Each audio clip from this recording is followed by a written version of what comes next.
I'm Mrs. M, and welcome to my neighborhood. What have you been up to lately? Oh, and me? Thanks for asking. I've been gardening. You might say it's a little hobby of mine. Gardening is good exercise, it's relaxing, and it provides healthy food for your family. In order to be a good gardener, you need to know a few basic facts about plants. Plants need water, nutrient-rich soil, and plenty of sunlight in order to grow and reproduce. We also need to know the importance of the different parts of the plants. Plants have roots. This is where water and nutrients are absorbed. The water and nutrients then travel or move through the stem to the leaves. The leaves absorb the sun's energy. This is how they make food, breathe, and expel waste products. Plants use energy to grow flowers.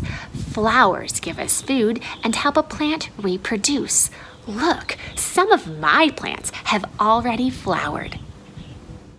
Would you like to be a gardener just like me? What if I told you everything you need to be a great gardener was already in your kitchen?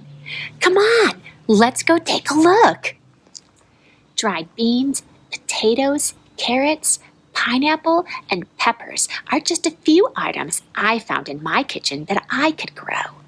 Can you find anything else in your kitchen that you could grow?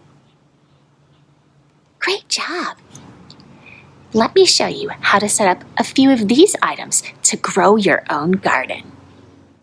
Take these lima beans for example. I placed them in a sandwich bag with a damp paper towel and hung it in my sunny window. In about a day, sprouts will begin to form. And did you know that potatoes have eyes? That's what we call the small spots on the potato where the roots begin to form. Growing potatoes is super easy.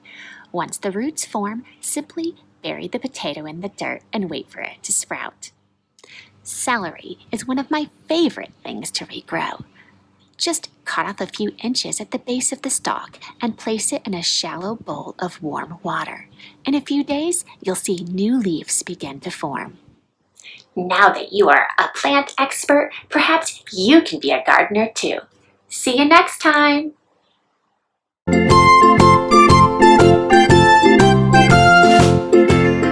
We also know plants use energy.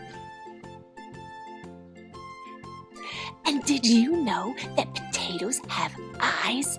We call these small spots